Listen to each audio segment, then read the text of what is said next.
Welcome to the CEC report for the 8th of August 2019. I'm Elisa Barwick. Joining me today is CEC leader Craig Isherwood. Welcome, Craig. Yeah, thanks, Elisa. Good to be back. Welcome back.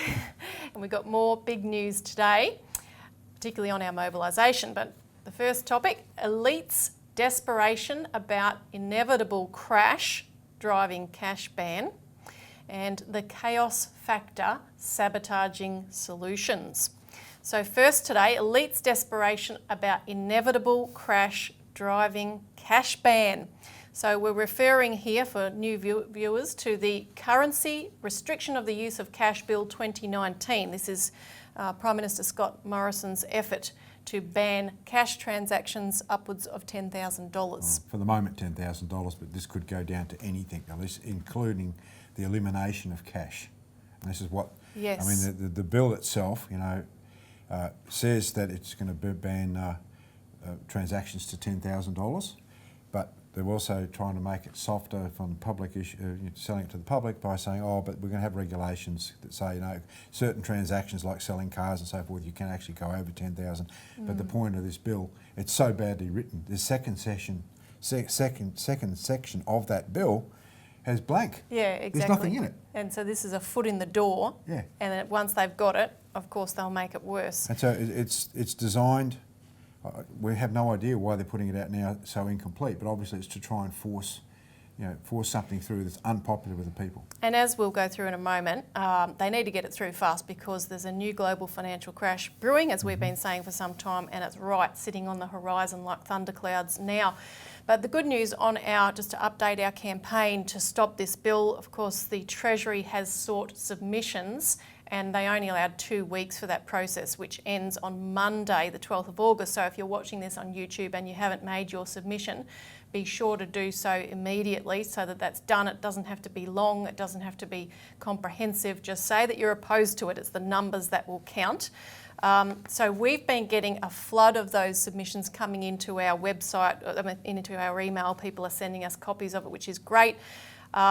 The videos on this topic put out by ourselves, by Digital Finance Analytics and by In the Interests of the People are going viral. They're getting a lot of coverage, so people are sharing and forwarding them. This is creating a great degree of outrage.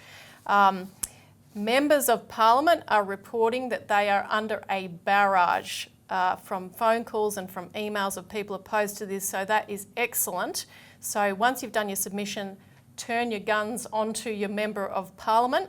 And one thing we want to particularly focus on is the National Party MPs, because if there were a split in the coalition over this, that would be a very big deal, making it nigh impossible for the government to get this up. And of course, as we saw with the process that led to the Royal Commission, there are a lot of people in the rural areas, National Party seats, independent seats, from rural backgrounds, from regional areas of the country that do use a lot of cash as one thing, but they're also sick of being screwed by the banks, so they want justice. Now, of course, one example that we have made is the example of India, which is interesting because they recently defeated the drive for bail-in and the government was forced to wind back that legislation. But what's funny about that case is that the government first made their move on cash, where they banned larger currency notes. And that was a way of removing a lot of cash from the economy. So people were so fed up after that happened and so outraged at it that when bail-in was put up, they wanted none of it. And there was a massive campaign, Change.org's petition, people queuing outside the banks and so forth, and it didn't get through. And this is where our campaigns with our legislation, Lisa, is really crucial because, look, we've already got the Glass-Steagall legislation which separates out in our banking system the legitimate banking system, the commercial banking system, the boring banking system from all the speculative stuff that was highlighted in the Royal Commission, all the criminality and that sort of thing. We've got a bill a bill that's going to be reintroduced into Parliament. It's already been into Parliament twice, but because of the election it lapsed. We've got a bail-in amendment. Now, what some of our new viewers don't realise is that this government, or the last Liberal government, passed legislation on the 14th of February 2018 that allowed APRA to give regulations to the banks so that they could actually steal people's deposits. Now, of course, APRA and the government say, oh, no, this is not possible. Well, according to our legal advice, it is. And people, if they want to understand what this bail-in is, and stealing our deposits, stealing money from our from your bank accounts, go to our website, look up bail-in, and you'll find a lot more information about that. But the other thing is that we've also put up, we've also got an audit bill, which is also going to be looked at putting into the Parliament. And now this audit bill demands an audit of the banks, not by the big four audit companies, which are now themselves the subject of a parliamentary inquiry, right, because of the collusion that the big four accounting firms have had with the banking system. And what is absolutely outrageous here is that we've known, the CEC's known for a long time, that money laundering has been going on through the banking system since time immemorial. It's got a large connection to the drug trade. All the relevant legislation exists to be able to probe the banks, to probe this money laundering, yet what they want to do is attack the ordinary citizens going about their business in a lawful way and remove cash from them. So this is what we call a fascist move. It's designed to force people into the banking system without a choice, because as we're going to go through, no doubt, what we're moving towards is negative interest rates. That means that when you put your money in the bank, you've got to pay the bank to keep your money in there. Yeah. And that will then force people to pull their money out, because why should they pay the banks to have their money sitting in a bank? Exactly, and I want to talk a bit more about the negative interest rates, because the New Zealand Reserve Bank has just cut their interest rates by 0.5% down to 1%, so the same as ours. But the governor there has foreshadowed negative interest rates, saying at a press conference, it's easily within the realms of possibility that we might have to use negative interest rates. And in the wake of that, there's been a discussion in the media about the fact that we're headed towards zero rates globally very fast. Now, some journalists and other media are not covering this cash bill, this cash ban bill, because they're saying, it's a bit conspiracy to say that it's about negative interest rates and bail-in. Well, in 2016, John Adams had foreshadowed this in an article for the Daily Telegraph, and he cited the International Centre for Monetary and Banking Studies, a 2016 Geneva report, which said that the drive towards a cashless society is to provide central banks greater flexibility with negative interest rates. So even then, they were seeing the necessity to prop up the global financial system that's so close to crashing, that this would be necessary. And if you should definitely go and watch the show that's just come out from In the Interest of the People, which is John Adams with Martin North, called Don't Believe the Establishment's Cash Ban Lies and Propaganda, because they show the quotes where the IMF is explicitly talking about phasing out cash as a means of making negative interest rates work. They say you have to make cash so unpalatable that people won't want to go near it. And they say cutting rates significantly into negative territory is impossible if cash is available. And this is really stunning, Elisa, because in February the same IMF said that Australia has to have statutory bail-in. In other words, in one case you get rid of the cash, force people into the banking system, but then expose people to having their deposits stolen through a legislated bail-in. Now, we say that we've already got that, but this is the tyranny of what's going on here. And they also said that government should not be allowed to interfere in the banking system, taking that approach. Now, we have to stop for a quick break, but we'll keep discussing this right after this.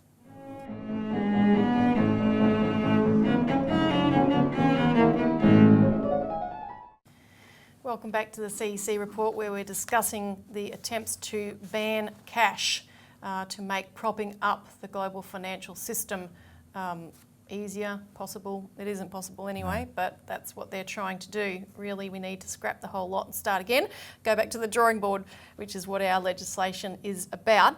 Now, I wanted to reference the submission that the CEC has made to the Treasury regarding this cash ban bill, because what we talk about in there is really the principle of what CEC is fighting for, because we describe the fact that there's been an unprecedented collusion between Treasury and the banking system to mutate the financial system, so that what we've got today is not a healthy financial system, but it's mutated into a system which loots the people and sucks the economy dry rather than funding productivity and real economic development. And so you've got a system where the banks are acting under cover of secrecy. There's massive cover-ups that go on. The regulators, of course, are in a close and tight collusion with them to allow them to do whatever they like.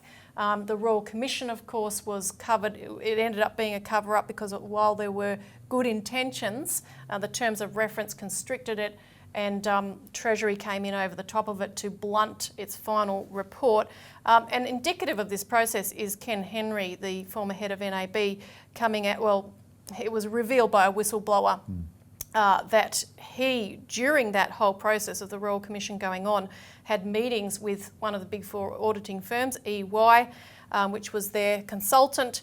And he said in one of those meetings that he was confident that the bank was still selling products that would later require compensation to customers. In other words, that they were still ripping people off even while this whole process of the Royal Commission was going on. This is the characteristic of the whole deregulation, free trade, privatisation agenda of economic rationalism we've seen in the last 40 years, Elisa. We're coming to the pointy end of when you actually have policies that loot the population, you remove government from oversight, you have regulators that have no interest because they're in collusion with the banks of stopping economic crime. This is what happens, and what we're starting to see, say in the housing industry, for example, is typical of what you start to see in a system built upon on these policies of deregulation, privatisation and so forth. Yeah, and that's referring, of course, to what we're seeing with the apartment crisis, cracking buildings and so forth, where the self-regulation standards have been absolutely hopeless and there's no due diligence done whatsoever.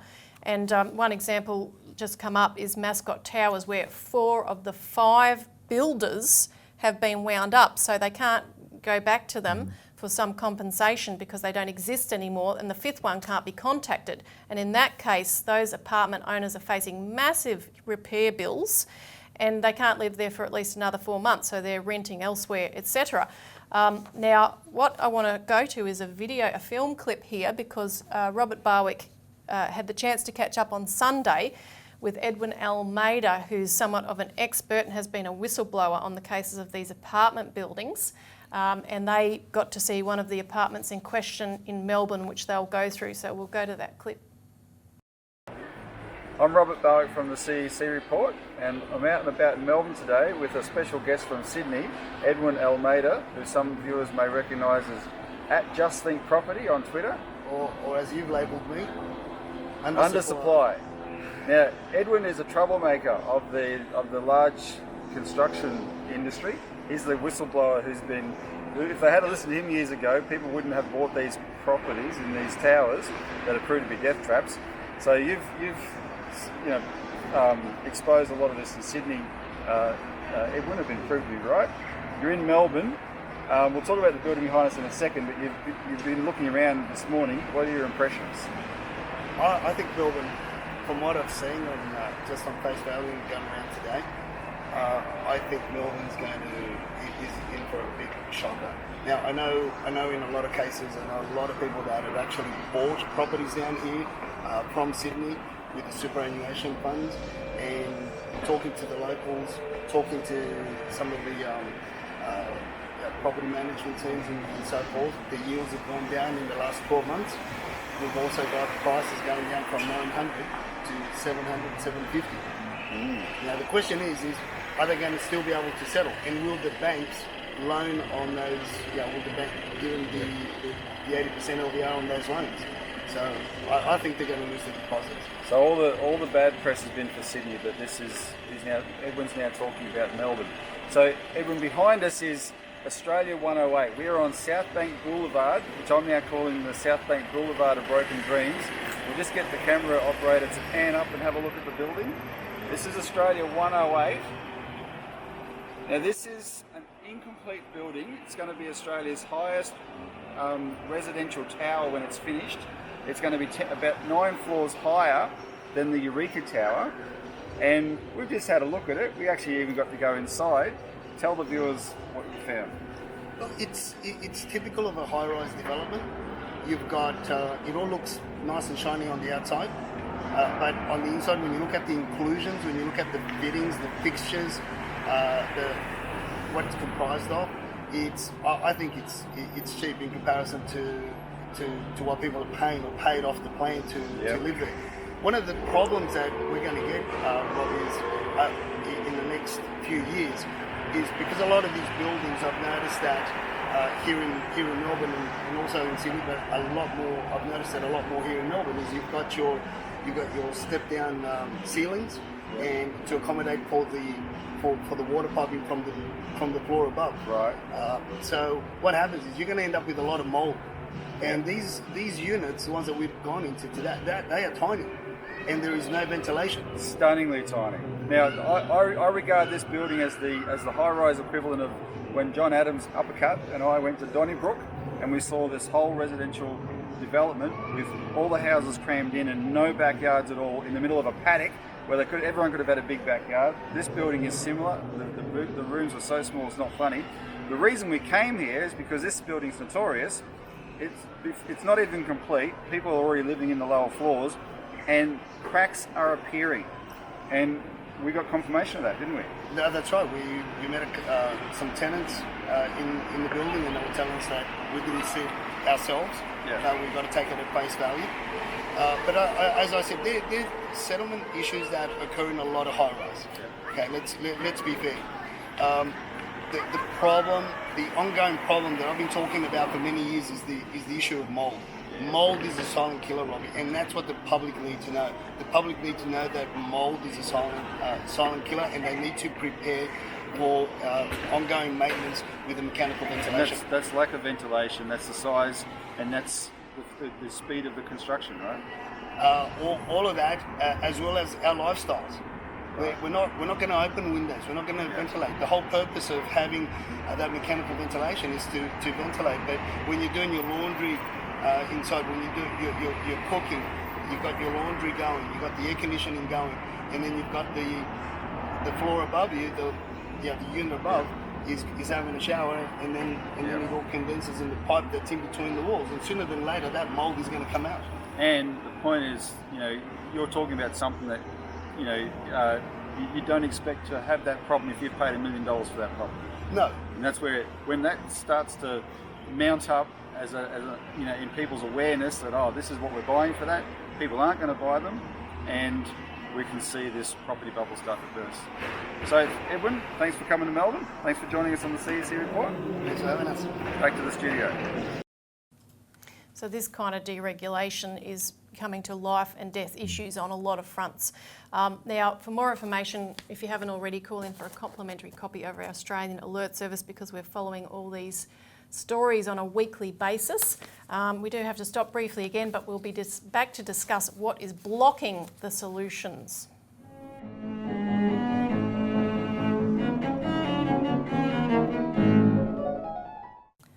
Welcome back to the CEC report. Now we're discussing the chaos factor, sabotaging solutions. So if you take a bit of a look around the entire world right now, you see a lot of conflagration points, a lot of crisis points that are creating blow-ups and fights between various countries and conflicts of various kinds.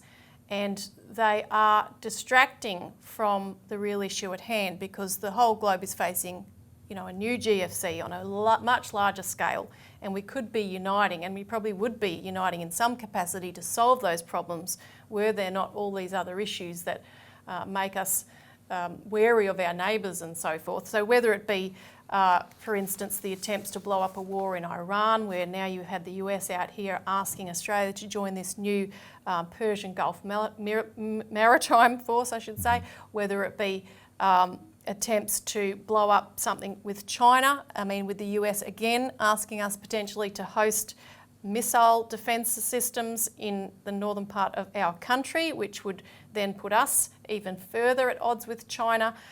These kind of interventions make an impact. You see what's going on in Hong Kong with the protests there, which are being deliberately stirred along because the bill in question, the extradition bill, had been long ago put aside. So there's still a core unit there that's driving it along. Whether you look at the Extinction Rebellion protests, those kinds of things that are again distracting us from the real issue afoot and run by hardcore extreme elements, or the so-called domestic terrorism now that countries are being hit with, as in the last 2 cases over 24 hours in the United States last weekend, where they're no longer talking about international terrorism with Muslim extremism, but domestic terrorism, because people, many of whom are motivated by environmentalism, as the El Paso killer was, and in the case of Brenton Tarrant in Christchurch, or right-wing extremism, there's left-wing elements there as well. It's all creating the basis not only for a distraction and for division, but also the pretext for a police state crackdown, which is preventing the truth from emerging. You've got an incredible move towards censorship of the internet, which is being justified, for instance, by the Christchurch case, where you're not even allowed to discuss what was in his manifesto, etc., which needs to be discussed if we want to get to the bottom of this. And I want to refer people, because in the case of this El Paso killer, he had actually cited and the fact that he was motivated by the case of the Christchurch killer. So I want to refer people to our package, which they can call in for a copy of to find out more, because what we identified there is that the British Psychological Warfare Unit, called the Tavistock Institute, had some hand in this, as it was in the case of Martin Bryant. The Tavistock Institute has said that paradigm shifts in the population can be generated by social turbulence and engineered by global events. So these kind of crises that are being forced upon us can create shifts that we would never otherwise accept. The Christchurch attacker also, which is covered in this package, said he was motivated by the desire to foment civil war, including in the United States. So again, pitching one at the other, so we're not working together.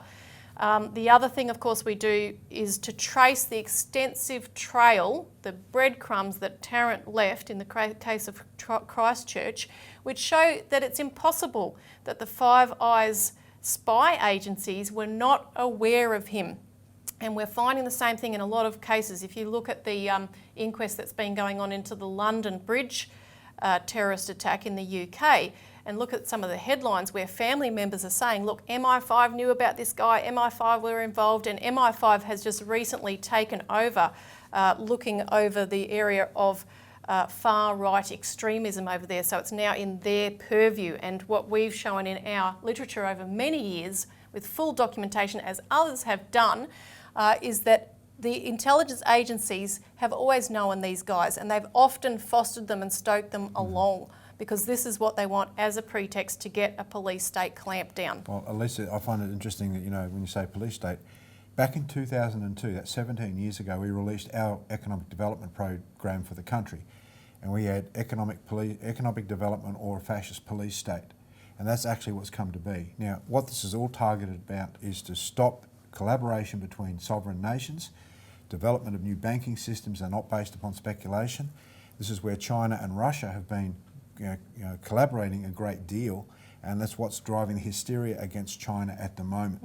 And of course, when you've got a population destabilised internally by intelligence agencies, they haven't necessarily got much time to look at these bigger issues and solutions. And people become afraid to speak out.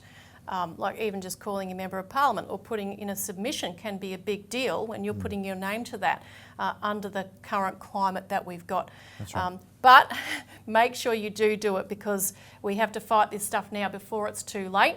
So make your submission. Thanks for tuning in. Thanks, Craig. Yeah, thanks, Elisa. Join us again next week for the CEC report.